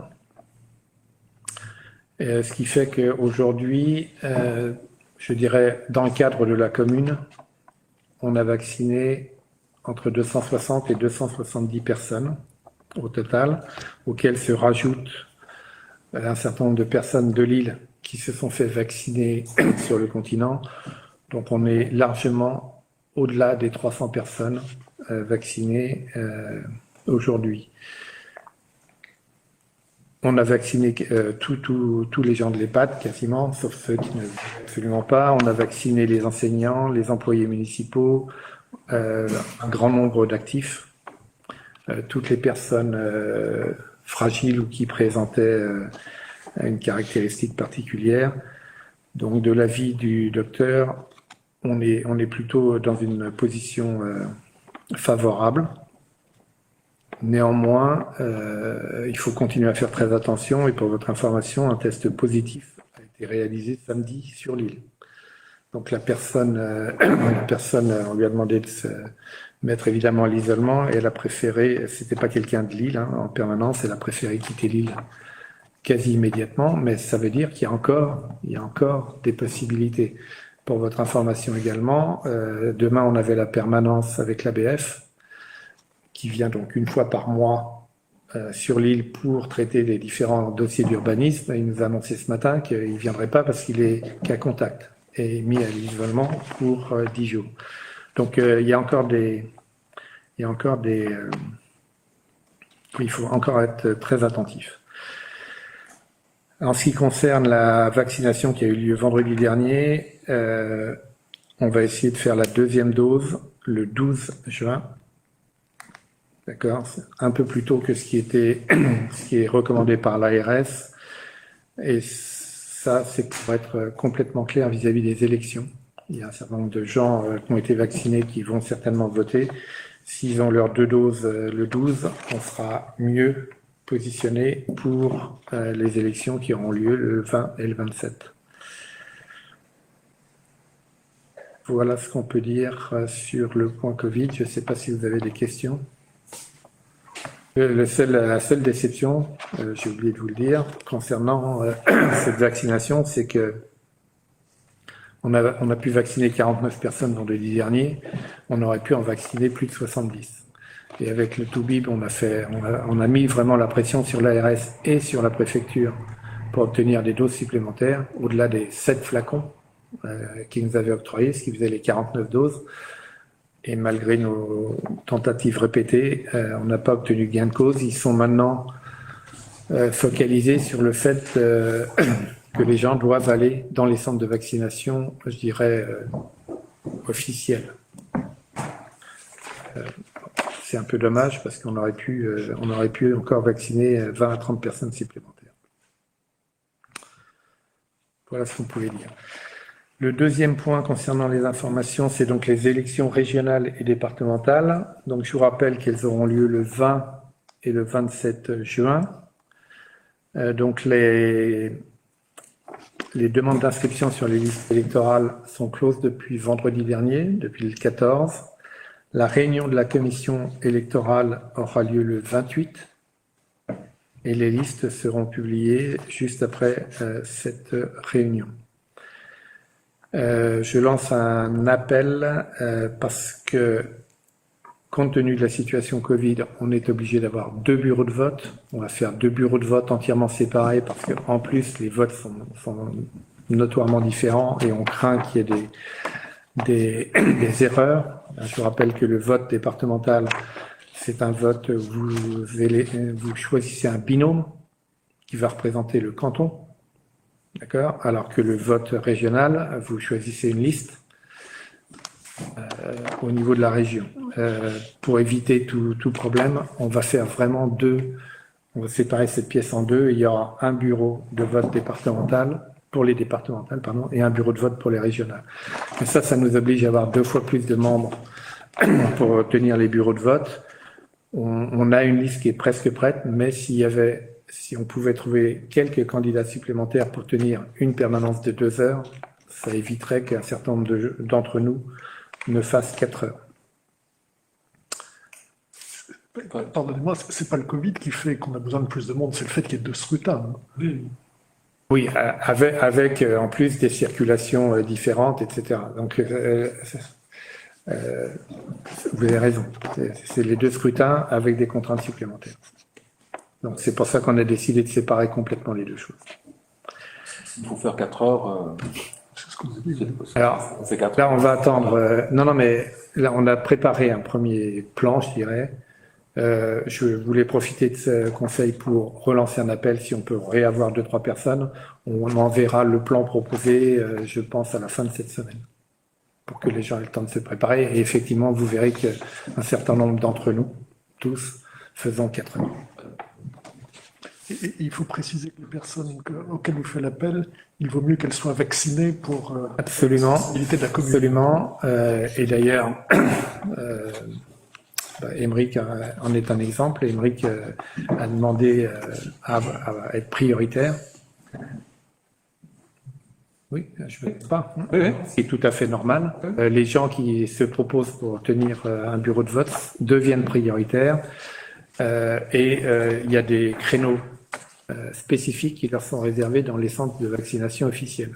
On a réussi finalement à te vacciner, c'était un petit peu limite. Mais oui, on demande en fait à tous les gens qui tiendront le bureau de vote d'être vaccinés plutôt que de présenter un certificat négatif de 48 heures. Des questions sur les élections? Non. Le point suivant, c'est la délégation de compétences fret. Donc, je vous confirme que une commission permanente du Conseil régional s'est tenue le 10 mai et que, au cours de cette commission permanente, 3 choses ont été confirmées.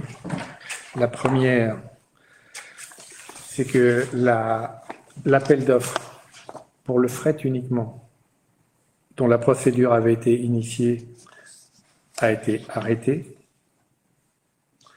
La deuxième, c'est que le président du conseil régional va informer les 3 entreprises qui avaient postulé pour cet appel d'offres fret que l'appel d'offres est arrêté.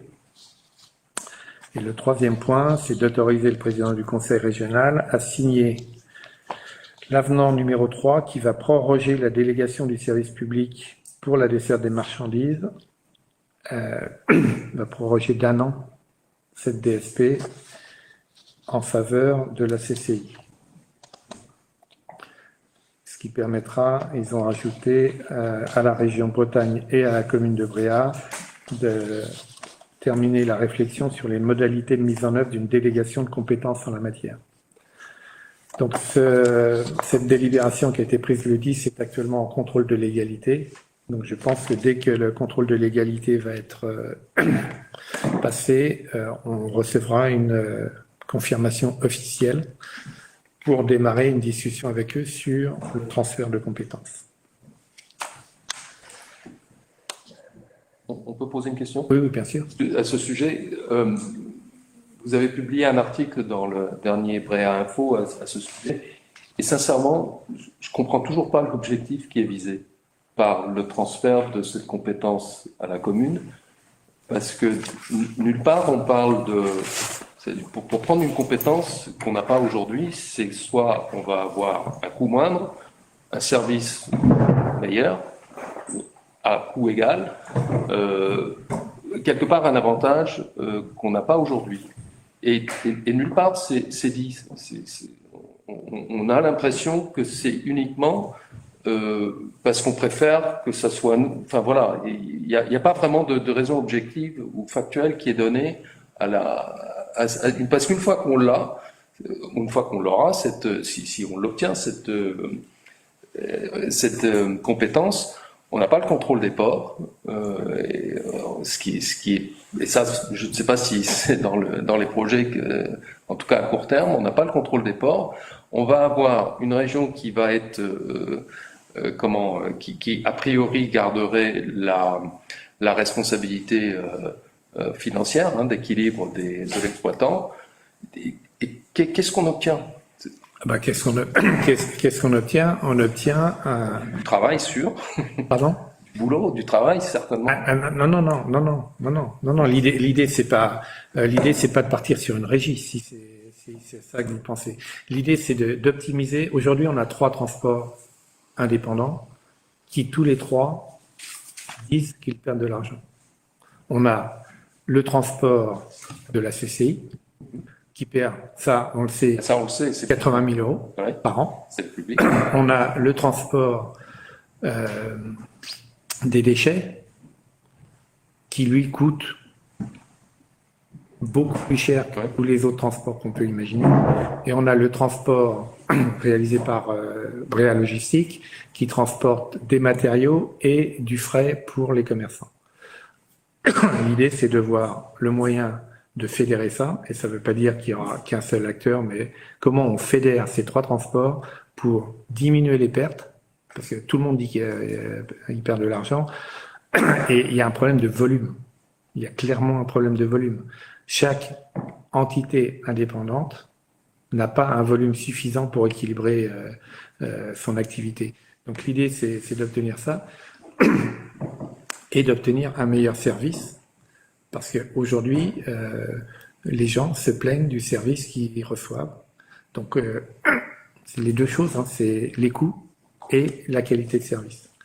Et ça, on pense qu'il y a des moyens d'y arriver, mais c'est pas, ça sera pas une régie. Hein. Ça, c'est hors de question. Je peux pas imaginer que ça soit une régie.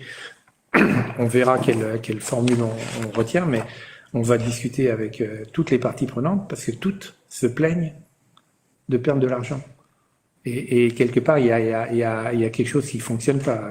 C'est pas, on peut pas imaginer de ne pas trouver un meilleur équilibre au niveau des transports de fret. Mais dans ce que vous voulez dire, on revient toujours au problème des déchets, des ordures ménagères, qui font pas partie, qui faisaient pas partie de l'appel d'offres, qui sont pas pris en compte et qui peuvent pas être acheminés par la CCI. Et on tourne un peu en rond sur... Qui ne pouvaient pas. Pourquoi la CCI, non, pardon, pourquoi la région a prêté une oreille attentive à notre demande? C'est parce qu'on leur a dit, on a un vrai problème. On leur a dit, mettez le transport des déchets dans la DSP que vous préparez. Mettez-les. Parce qu'on pensait déjà que ça optimiserait. Pour des raisons qui leur sont propres, ils n'ont pas voulu. Et on leur a dit, si vous ne voulez pas les mettre, on va être obligé de trouver une solution pour transporter nos déchets à un prix inférieur à ce que ça nous coûte aujourd'hui, parce qu'on ne peut pas continuer à perdre 60 000 euros tous les ans. Et on leur a dit, on va faire quelque chose. Et si on fait quelque chose, ça risque d'être détrimental aux 2 autres transports. Et c'est là où ils ont dit, écoutez, on va prendre un peu de temps et on va discuter et on va voir si on peut trouver quelque chose qui serait plus cohérent. Mais la discussion initiale, c'est quand on leur a dit, mettez le transport des déchets, qui est un vrai problème pour la commune, dans la DSP, parce que on pensait que ça réglerait en partie le problème, mais ils n'ont pas voulu. Voilà. Mais l'idée, c'est d'optimiser les transports de fret, clairement.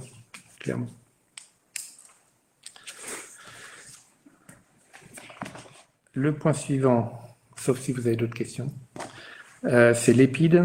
Donc l'EPID va venir sur l'île pour faire le nettoyage. Je vais donner la parole à Stéphane qui a beaucoup plus de détails que moi sur cette intervention. Donc l'EPID de l'Eurodec, pour rappeler, c'est une école pour l'insertion par le travail, vient chaque année depuis 8 ans, sauf l'année dernière malheureusement ils n'ont pas pu venir, vient passer la dernière semaine du mois de juin pour nettoyer les grèves et les plages de l'île. Donc quelque chose d'éco-citoyen. Cette année ils vont pouvoir venir normalement, mais pas 5 jours comme d'habitude, que 4. Donc ils arriveront le mardi et repartiront le vendredi, pour une histoire de coût. Donc ils ne viendront que 4 jours. Et pendant cette partie-là, ils vont nettoyer les plages et les grèves comme d'habitude. Et ils passeront aussi une journée au Verri de Bréa pour nettoyer le tour des douves. Des douves, pour pouvoir aussi faire que pour le Festival des scènes de Bréa, qu'au moins l'arrivée à la verrie soit propre, dégagée. Donc tout ça sera fait sur une journée complète avec eux, et 2 journées à faire du ramassage comme d'habitude de déchets sur les plages et sur les grèves. En sachant qu'ils seront aidés par les employés communaux qui mettront à disposition des tracteurs, des bennes pour pouvoir tout récupérer. Et certains employés communaux viendront aussi les aider pour nettoyer les douches. Cette année, ce qui est un petit peu particulier, c'est que les commerçants et les restaurateurs qui d'habitude offraient le repas du soir aux jeunes de l'Épide, pour la plupart pas encore ouverts, donc je ne me suis pas senti d'aller les voir pour leur demander d'offrir un repas comme ils le faisaient d'habitude. Donc j'ai recréé une cagnotte litchi, où il nous manque encore 300 ou 400 euros pour pouvoir permettre de boucler complètement le budget. Sur les 3 soirées, on va faire comme d'habitude une première soirée où on invitera les gens de Bréa qui le désirent à faire une auberge espagnole ici sur le terrain de football. Donc chacun amènera un petit peu à manger et ça permettra aussi de discuter avec eux, de les rencontrer. Et chaque année où on l'a fait, c'était un moment très agréable. Ils seront donc hébergés au camping comme d'habitude. Et pour la 2e soirée et la 3e soirée, on va essayer de faire au plus simple, faire un barbecue, enfin ce genre de choses. Et les Verris de Bréa proposent la journée où ils auront travaillé pour eux, de leur faire à manger aux Verris ce jour-là. Donc normalement, si on arrive à boucler avec la cagnotte litchi le budget qu'on avait prévu, on devrait pouvoir leur offrir enfin tout ce qui est restauration. Les vedettes de Bréa offrent le transport gratuit aller-retour. Certains autres transporteurs leur permettent aussi, quand ils vont aller faire du nettoyage dans les Nord, d'y aller aussi gratuitement avec le petit train.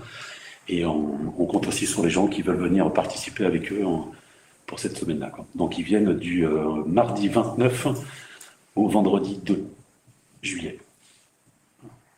Donc 20 jeunes et 4 éducateurs. Pour les gens intéressés, donc il y a une cagnotte litchi qui est mise en place. Vous pouvez retrouver ou sur le site de la mairie ou sur la page Facebook de la mairie. Et pour ceux qui ne veulent pas participer par rapport à une cagnotte litchi, je me tiens à leur disposition si tu vas le payer autrement à ma boutique. Voilà. Ok, merci. Des commentaires, des questions sur ce point? Très bien. Le point suivant, l'arrêté sur les ports communaux. 2 choses à vous dire. Donc là, on a tout à l'heure voté une délibération pour un tarif supplémentaire. Il y a eu un travail important qui a été fait par la commission portuaire qui a en fait travaillé sur un arrêté de police que je dois prendre pour remettre à jour la manière de gérer les ports. Et le conseil portuaire s'est réuni le 27 avril et il a approuvé à l'unanimité en fait la proposition qu'ils avaient travaillée eux-mêmes. Depuis, on a un des membres du conseil portuaire qui a demandé à changer son vote qui avait approuvé, qui demande maintenant à s'abstenir. Mais l'idée, c'est que je signe donc un arrêté de police. Il n'y a pas besoin de vous demander une délibération pour ça. Vraiment dans les jours qui viennent, de manière à permettre justement de remettre le fonctionnement des ports, je dirais, en ordre. Et pareil, on enverra un courrier aux 300 personnes qui profitent de corps morts autour de l'île pour les informer de la nouvelle réglementation et leur demander de mettre à jour leurs informations concernant la taille du bateau, etc., etc. Et se remettre à jour en termes de paiement des redevances. Et la deuxième chose que je voulais vous dire concernant les ports communaux, c'est qu'on a demandé au département à reprendre la gestion des mouillages particuliers ou des particuliers, du port clos. Et a priori, on a eu une réponse verbale favorable. On attend une réponse écrite donc du département et en fait de la CCI qui gère actuellement le port clos et qui nous permettrait de reprendre la gestion uniquement des mouillages des particuliers. L'idée étant de traiter exactement de la même manière les gens qui ont un corps mort au port clos par rapport aux gens qui ont un corps mort soit à la corderie, soit à la chambre. Donc je pense que c'est une question de semaines et on traiterait les 3 ports de la même manière. Le point suivant, site d'exception. Donc on a bien avancé sur le site d'exception. Et pareil, je vais redonner la parole à Stéphane qui connaît tous les détails. En ce qui concerne le site d'exception, pour l'année 2021, donc nous avons reçu l'accord de la région de Bretagne et de la subvention de 50 000 € pour l'année 2021. Et avec cette subvention, donc nous allons mettre en place pour 2021 un panneau d'information lumineux que nous mettrons à la pointe de l'Arc Ouest, ce qui sera géré par une personne de l'Office du tourisme ou une personne de la mairie, pour mettre des informations pratiques avant que les gens traversent, c'est-à-dire le nombre de commerces ouverts, et rappeler aussi les éco-gestes, rappeler aussi que Bréa est un site magnifique mais fragile, et qu'il y a des choses à respecter, et qu'il faut voilà, donc on va aussi inciter les gens à ramener leurs déchets si possible sur le continent. Donc ce panneau servira à faire de l'information avant que les gens traversent. Ça leur évitera de dire ah oui mais je savais pas, etc. Donc ils auront au moins cette information-là le temps qu'ils feront la queue dans le serpentin qui a été mis en place. Donc ils auront le temps, il sera juste en face, donc ils auront le temps de lire toutes les informations pratiques qu'on pourra mettre sur ce panneau lumineux. Ensuite, on va récupérer un chalet aussi qui sera installé pour faire... Le panneau lumineux sera installé ce jeudi. En fin de semaine. On vient de le recevoir, donc on devrait l'installer normalement en fin de semaine, et le temps de prendre en main un petit peu le logiciel pour pouvoir mettre toutes les informations. On espère pouvoir le mettre en place pour le week-end qui arrive, sinon ça sera fait juste après, quoi. En tout cas, il est là et il sera prêt pour la saison estivale.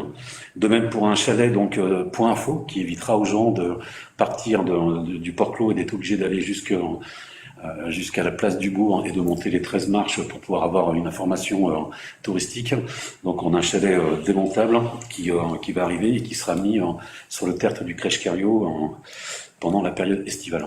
Qui ne sera pas quelque chose de permanent, mais qui sera là et qui permettra aux gens d'avoir une information et qui sera aussi accessible en PMR. Voilà. Donc ce qui nous évitera d'avoir plein de remarques sur l'accessibilité de l'Office du tourisme. On va avoir aussi donc des toilettes supplémentaires, donc 3 blocs de 2 en plus un bloc pour des sanitaires PMR, donc pour les personnes à mobilité réduite. Ce qui fait qu'en l'espace de 2 ans, on aura doublé le nombre de toilettes sur l'ensemble du site de l'île. On a essayé de les mettre à des points un peu stratégiques où alors on peut pas en mettre partout non plus, mais il y en aura déjà plus, et on espère en tout cas que ça évitera ce qu'on a vécu l'année dernière, à faire que le nord de l'île, ou voire même d'autres endroits, soient des toilettes à ciel ouvert. Ensuite, on a fait une chose qui est déjà mise en place, que vous avez peut-être remarqué. On a mis en place donc des compteurs qu'on a disposés sur l'île de Bréa à 10 endroits différents. Donc 9 compteurs piétons et un compteur piéton-vélo qu'on a disposé sur l'île. Alors non pas pour connaître exactement le nombre de passagers venus sur Bréa, mais surtout pour connaître leur destination et leurs moyens de se déplacer sur l'île, quel chemin ils utilisent, par où ils passent exactement, voir les endroits stratégiques où ils vont. Et donc on en a placé 9 à pied et 1 au niveau du pont Vauban, qui nous permettra aussi de voir le nombre de vélos qui sont sur l'île, qui traversent le pont. Donc ils seront disposés du Port-Clos, et le dernier est quasiment au phare du pont, et ça nous permettra de bien cibler et de bien voir le trajet et les circuits que font les gens sur l'île de Bréa. Donc ça, c'est mis en place, ils sont déjà installés, et on a un logiciel donc avec une URL qui nous permet d'aller vérifier assez régulièrement le nombre de passages et aussi par où passent les gens. Et ce qui nous permettra, pour l'année 2022, au niveau du site d'exception, de pouvoir refaire l'ensemble de la signalétique directionnelle et surtout faire une information sur les lieux, sur les sites, pour que les gens aient une information un peu plus culturelle, et aussi sur les sites à voir, sur les gestes écologiques à respecter, sur la faune, sur la flore, et tout ça sera mis en place pour l'année 2022. Et pour pouvoir les mettre vraiment à des points bien stratégiques, il était important pour nous de disposer ces compteurs un peu partout sur l'île pour voir exactement le circuit que font les gens, et sur l'ensemble d'une saison estivale, quoi. Pas juste sur un mois, mais sur 4 ou 5 mois, en sachant qu'il y avait déjà un compteur qui existait, qui était au niveau de la montée au niveau du bourg, voilà, qui nous permettait juste de savoir le nombre de personnes qui descendaient et qui remontaient du bourg. Et voilà. Donc là, par contre, on en a disposé un petit peu partout, et ça nous permettra de vraiment voir le circuit qu'utilisent les gens. Voilà, ça c'est pour l'année 2021, et je vous dis, l'objectif après 2022, c'est l'informatif et la signalétique sur l'île de Bréa, et il y a un projet aussi à plus grande échelle d'informer les gens qui viennent à Bréa dès la pointe de l'Arc Ouest, des plus basses Lanec et surtout des Paimpol, pour leur indiquer parking complet, parking saturé, et peut-être éviter que des gens descendent quand même alors que tout est saturé. On va essayer avec la mairie de Paimpol, avec la mairie de Plouvaz, essayer de voir avec eux comment on peut faire pour essayer de limiter les jours où il y a des grosses affluences et d'essayer au moins de prévenir les gens que le site est saturé à partir de l'objectif 2022. Il y a quasiment pas une semaine qui passe sans qu'il y ait un reportage national ou régional pour inciter les gens à venir ici. Et alors, le raz-de-marée, hein, cette année, c'est-à-dire, on va vivre. Enfin, je suis pas spécialiste, mais quand on voit le battage qui est fait autour de Bréa. Voilà, du site de Bréa, de la difficulté que les gens vont avoir à aller à l'étranger encore cette année. Hein, j'ai l'impression que ça va être l'année dernière au cube. On va vivre la même. Je pense qu'on va vivre la même saison que l'année dernière, c'est-à-dire qu'on va avoir 300 000 personnes sur 3 mois et demi, ce qu'on a eu à peu près l'année dernière. Et malheureusement, pour les Bréatins, pour les résidents secondaires, pour les commerçants et pour les touristes en premier, on va revivre une saison qui va être encore très très compliquée. Rien que pour accéder à l'île, quand on voit ce qu'il y a en face, là, à l'Arc-Ouest. Alors, ça va être... alors ça va peut-être pas vous rassurer, mais quand on discute avec les instances touristiques du département et de la région, Bréa n'est pas le seul site à subir cet afflux de touristes. C'est le cas sur toutes les îles du Ponant, c'est le cas sur l'ensemble des gros sites touristiques où ils ont la même problématique d'hyperfréquentation ou de surfréquentation. Oui, mais c'est eux qui causent, qui sont aussi à force de faire des publicités comme ça et d'encourager les. C'est bien. Alors si vous regardez bien, c'est la poule et l'œuf. À un moment donné, ils peuvent pas se plaindre du surtourisme et d'être de l'autre main, ils encouragent ça par. Si vous regardez les derniers reportages qu'on a lus, en tout cas, il y avait personne de l'Office du tourisme ni d'Amérique qui on essaye de refuser depuis un an l'ensemble des reportages qui sont faits par le service public ou par des chaînes privées, justement pour essayer de ne pas inciter, en sachant que moi j'ai vu avec Côte d'Armor Destination où eux vont retirer Bréa des mailings, de tout ce qu'ils font sur juillet-août pour justement pas refaire de la publicité supplémentaire sur Bréa. Ils vont essayer de faire du slow tourisme sur la période estivale, de juin, juillet, août, septembre. Mais après, on n'a pas plus de maîtrise que ça. Alors après, si on peut déjà faire de l'information en amont, avant que les gens arrivent, si nous, sur le site de la mairie et sur le site de l'office, on peut aussi faire de l'information, c'est déjà un plus, en sachant que les vedettes de Bréa l'ont fait, c'est-à-dire que si vous allez sur leur site, vous verrez, il y a un petit icône avec marqué infotrafic, et quand vous cliquez dessus, en fait, ça vous donne les réservations en ligne qu'ils ont pour la semaine, et ça vous permet de voir un petit peu les journées bleues, vert, orange, noir, et les vedettes de Bréa espèrent qu'avec ça, les gens comprendront qu'une journée noire, faut pas y venir, et essayer de venir peut-être la veille ou le lendemain.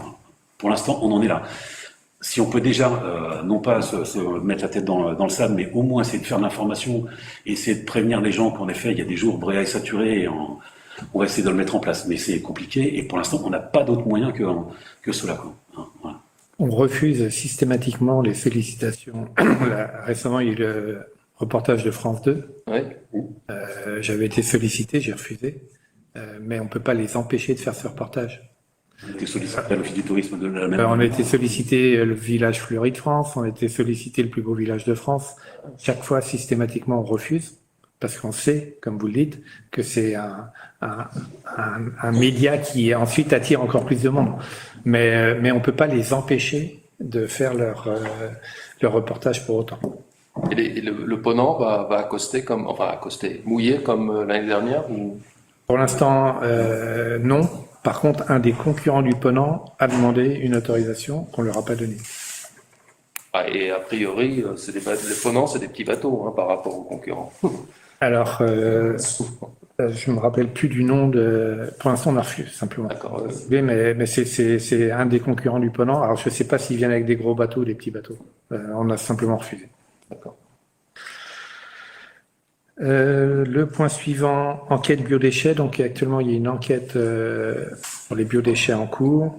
Et justement, l'occasion de ce conseil, c'est de rappeler un petit peu cette enquête. Marion, tu peux en dire 2 mots? Alors oui, donc à l'initiative de la commission déchets, on a lancé une enquête sous forme d'un questionnaire. Il y a une version en ligne qui est accessible plutôt depuis la page Facebook, je pense, et une version papier qui est chez plusieurs commerçants. Alors, on a déjà dans les 75 réponses. Et là, ça stagne un peu. Je sais qu'il y a beaucoup d'enquêtes qui ont été prises chez les commerçants, mais pas encore ramenées. Donc, ceux qui auraient pris une enquête, pensaient à la ramener et compléter de préférence. Alors, ça traite à la fois de la façon qu'a chacun de gérer ses déchets de cuisine. Est-ce qu'ils partent à la poubelle ou est-ce qu'ils sont valorisés?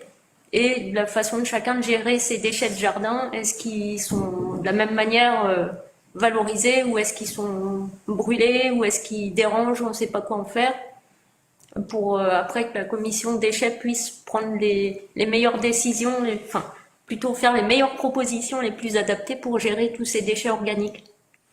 Alors voilà, merci de contribuer et de nous aider. Voilà. Merci. Et le dernier point, c'est un point, c'est sur les chats arrêts. Actuellement, on est relativement sollicité. C'est le printemps, donc il y a un certain nombre de Pardon, on n'a pas entendu. chats arrêts ou les chats sauvages. Ah, pardon. Donc on est relativement sollicité par des gens qui nous disent il y a une portée qui est en train d'arriver à tel endroit dans mon jardin, etc. On sait que c'est un problème délicat. On fait partie avec les îles du Ponant d'une initiative qui est prise. Et Gabi, tu peux peut-être donner quelques détails? L'initiative, donc, ça va être d'aller dans toutes les îles du Ponant, parce qu'un territoire insulaire est particulièrement victime d'une surpopulation animale, parce que évidemment ils peuvent pas partir ailleurs, ils sont sur l'île, donc on voit beaucoup plus quand il y a une surpopulation nuisible. Donc l'idée, c'est d'acheter du matériel en commun qui servira à toutes les îles. C'est du matériel qui va coûter cher, c'est un gros système. Ils attendent les subventions européennes, le dossier est parti aux subventions européennes. Et ça se passerait sur quelques jours, peut-être une semaine, où ils arriveraient avec des cages. Les chats seraient attrapés. Chacun viendrait reconnaître son chat. J'en profite pour signaler que le chat doit être pucé, stérilisé.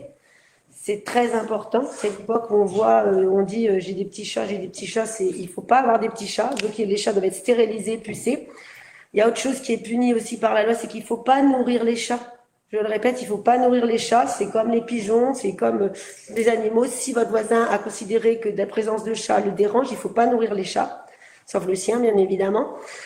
Donc ils arriveraient avec des cages, les chats seraient attrapés, il y aurait une fourrière municipale provisoire où les chats seraient reconnus, chacun récupérera son chat. Et les chats qui vont pas être reconnus, qui seront à personne, s'ils sont malades, ils seront euthanasiés, s'ils sont pas malades, ils seront envoyés dans des refuges sur le continent. Voilà. Donc on est bien conscient que ce problème existe, j'entends très bien tous les gens qui m'en parlent, je suis à l'écoute. Et on travaille avec l'association des îles du Ponant pour que, et monsieur Bredin m'a certifié que ça commencerait par Bréa, parce que le problème prend de l'ampleur sur Bréa. Voilà. Donc, on y travaille, voilà. C'est pas un petit système, ça demande du temps, ça demande une organisation particulière et ça demande beaucoup de bienfaisance et d'attention portée aux gens, parce que chacun tient à son animal quand il s'en est occupé, quand il est vacciné, quand il est stérilisé. C'est des frais. Et on ne veut pas que notre chat parte en fourrière ou soit blessé par des chats sauvages malades, etc. Donc c'est un problème qu'il faut résoudre sur l'île impérativement. On en est bien conscient. Merci. Voilà, c'était les informations. Donc on passe au dernier point. Questions diverses? Oui. Je pense qu'on a tous vu l'état de la place du bourg ces derniers jours, avec les ordures qui... Bon, il y a un remède. Alors, c'est une question. Hein. Non, mais on a eu les mêmes commentaires, je pense, que tout le monde. On va faire deux choses. Pour le prochain week-end. Ce qu'il faut savoir quand même, c'est qu'il y a eu une tournée vendredi midi. D'accord? On pourrait penser, quand on a vu l'état autour de la place du bourg, qu'il n'y avait rien qui s'était passé entre mercredi midi et puis dimanche soir. Mais en fait, il y a eu un ramassage vendredi midi, mais vu l'affluence qu'il y a eu vendredi après-midi et samedi, et ben dimanche matin, c'était la catastrophe. Il y a eu un ramassage de fait dimanche midi. il y a un employé municipal qui a pris un tracteur, une remorque et qui a été vider les sacs parce que donc on va refaire quelque chose de similaire, mais je dirais plus organisé pour le prochain week-end, le week-end de la Pentecôte, où on s'attend à de l'affluence. Et donc, il y aura une veille journalière et un ramassage journalier si c'est nécessaire. Mais ça, pour moi, c'est une solution provisoire.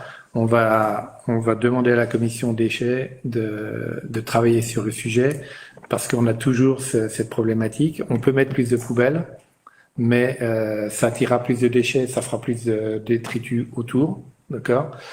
On doit, ça c'est certain, inciter les gens à ramener leurs déchets, mais pour l'instant, ce qu'on a quand même identifié, on était dans une situation particulière où il y avait que les ventes à emporter qui fonctionnaient quasiment, qui créaient beaucoup justement d'emballages et autres.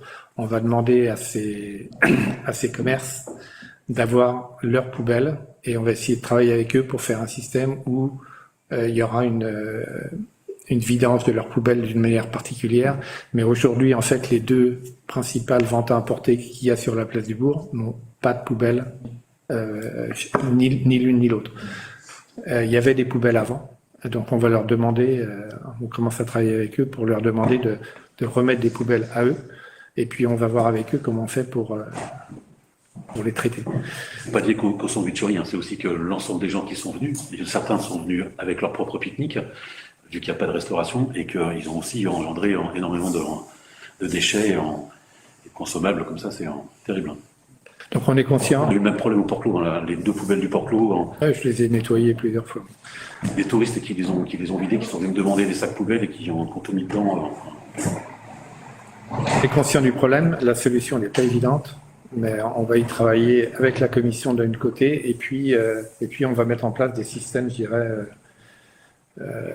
au moins sur les week-ends où on voit des affluences importantes arriver. Autre question? Non. Merci. La séance est levée à 16h57. Merci beaucoup.